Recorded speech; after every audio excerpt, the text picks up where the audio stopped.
You've been there, right? Staring at a currency exchange board at the airport and your brain just quits. On one side, there's your money, the familiar dollar. On the other, a list of numbers that looks like someone sneezed on a calculator. A single dollar can be worth hundreds, thousands, or almost nothing. It feels totally random. But what if I told you that behind that chaos is a hidden world of economic power, political chess, and global competition? A world that dictates the price of everything, from a car you import to a cup of coffee on vacation. This isn't just about travel money. This is the story of how power, trust, and even war are constantly messing with the value of the cash in your wallet. Let's imagine a guy named David. He's planning two dream trips. First up, Paris. He goes to exchange his money, and his heart sinks. For every one of his hard-earned dollars, he gets back less than a full euro, around 90 cents. His spending power just shrank. A $100 dinner in his hometown could cost him the equivalent of $110 in Paris. Bummer. But then he plans trip number 2, Hanoi, Vietnam. He goes to the exact same counter, slides over another single US dollar, and the teller starts counting and counting and counting. David is handed a fat stack of bills, over 25,000 Vietnamese dong. The same dollar that felt so weak against the euro now makes him feel like a millionaire. For a second, it feels like a mistake. How can $1 be worth both less than one of something and 25,000 of something else? This isn't just a weird quirk, it's a puzzle, and solving it uncovers the wild economic forces that decide why your money's value is never the same twice. To get how we ended up here, we have to take a quick trip back in time. For a long, long time, money wasn't just paper, it was a promise. Under a system called the gold standard, a dollar was basically a claim check for a tiny piece of actual gold sitting in a government vault. The US promised that you could, in theory, trade your paper dollars for real, shiny gold. This kept things pretty stable. A dollar was worth a set amount of gold, a British pound was worth a set amount of gold, and so their values were anchored to each other. But the system had a huge flaw. A country's economy could only grow as fast as it could dig gold out of the ground.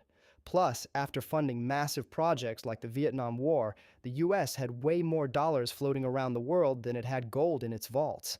Other countries got nervous and started calling America's bluff, trading in their dollars for gold and draining US reserves at an alarming rate. So on a Sunday night in 1971, President Richard Nixon went on TV and made an announcement that sent a shockwave across the planet. He declared that the US would no longer exchange dollars for gold, period. With that one speech, the anchor was cut. The US dollar, and soon every major currency, became what we now call fiat money. Fiat is Latin for "let it be done." Its value exists simply because the government says it does, and more importantly, because we all agree to believe in it.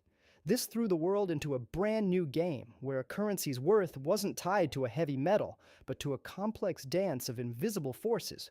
And that's where the real explanation begins. So if money isn't backed by gold anymore, what actually gives it value? The short answer is good old supply and demand. Just like oil or sneakers or anything else, a currency's price goes up when a lot of people want to buy it, and it goes down when people are trying to get rid of it. But what makes people want to buy or sell a currency? It really boils down to 4 main forces. Imagine a tiny island with only 100 apples and $100 in its entire economy. Logically, each apple costs a dollar. Now, what if the island's government fires up a printer and creates another $100 out of thin air? Now you have $200 chasing the same 100 apples. Suddenly, each apple costs $2. The value of every single dollar just got cut in half. That's inflation, the rate at which your money loses its power to buy stuff. A country that prints money like there's no tomorrow will watch its currency's value dive. The most terrifying example is Zimbabwe. Back in 1980, the Zimbabwean dollar was strong, starting out on par with the US dollar. But after years of economic hardship, the government turned on the printing presses full blast. This sparked the hyperinflation so insane that by 2008, they were printing $100 trillion bills they could barely buy a loaf of bread. Nobody wanted to hold money that would be worth half as much the next day, so the currency collapsed and was eventually abandoned. Even today, Zimbabwe is dealing with that legacy, having just introduced a new currency called the ZiG to try and find some stability. It's a brutal lesson. If you want a strong currency, you have to control inflation. The second force is interest rates. The best way to think of interest rates is as a magnet for global cash. Let's go back to David. Say he has $10,000 to invest. He can put it in a US government bond that pays 2% interest, or a German government bond that pays 4%. Which one are you picking? Yeah, you're going for the 4%. But to buy that German bond, David first has to sell his US dollars and buy euros. Now, multiply David by millions of investors in giant banks all making the same move. They all start dumping their currencies to buy euros and chase that higher return.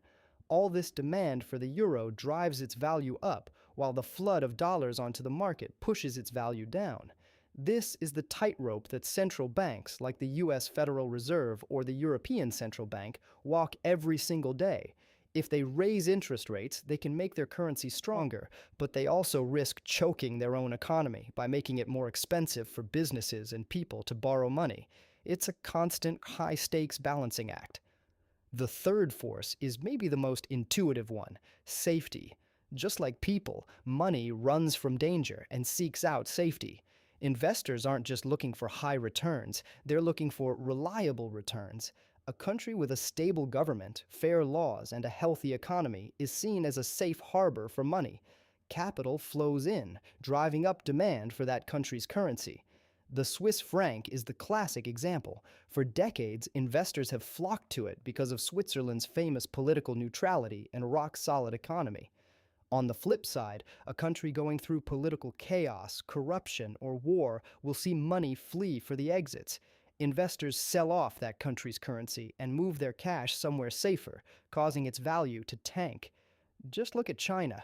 Before 1978, it was a closed-off, state-run economy that was a no-go zone for foreign investors. Then, its leader launched the Reform and Opening Up policy, welcoming foreign money. As the world started seeing China as a more predictable place to do business, billions of dollars poured in. That flood of investment created massive demand for the Chinese yuan, helping it become a major global currency. Stability builds trust, and trust builds a strong currency. The last big force is a country's balance of trade, basically how much it sells to the world versus how much it buys. When a country exports a ton of stuff, it means everyone else is constantly buying their products. And to buy those Japanese cars, German machines, or Chinese-made electronics, you first have to buy their currency. For example, when a US dealership wants to import a fleet of cars from Japan, it has to sell dollars and buy Japanese yen to pay the manufacturer. This pushes the yen's value up. A country that sells more than it buys will generally have a stronger currency, because the world needs more of its money to buy its goods. This is also where the US dollar has an ace up its sleeve: the petrodollar system. Back in the 70s, after dropping the gold standard, the US struck a deal with Saudi Arabia and other big oil-producing nations to price all oil sales only in US dollars. Think about that. Every country needs oil, which means every country needs a giant pile of US dollars to buy it. This created a permanent artificial demand for the dollar that has helped it stay the world's #1 currency for decades. It was a genius move that tied the dollar's value not to gold, but to the one thing that powers the entire global economy. With all this in mind, you have to wonder, why don't we just make one global currency and stop all this madness? Well, we've tried a version of that with the euro. While it's great for seamless travel and trade in Europe, it has a huge downside. During the European debt crisis a while back, countries like Greece were in deep economic trouble. If they still have their own currency, they could have just devalued it. That would have made Greek exports and tourist destinations super cheap, helping their economy bounce back. But because they were locked into the strong euro, they couldn't pull that lever. They lost a key tool from managing their own economy and had to resort to years of painful budget cuts instead. This also reveals a surprising truth: a strong currency isn't always a good thing.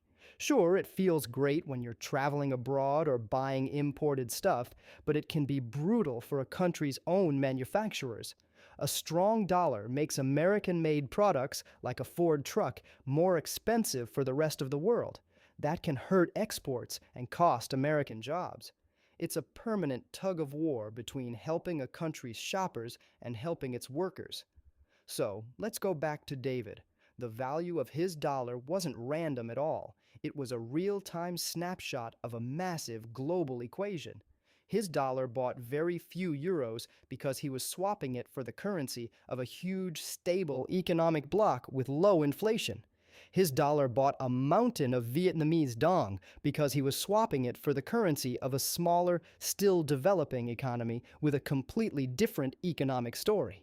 Those numbers on the exchange board are like a report card for every country on Earth, grading them on how they manage their economy, how stable their government is, and how much stuff they sell to the world.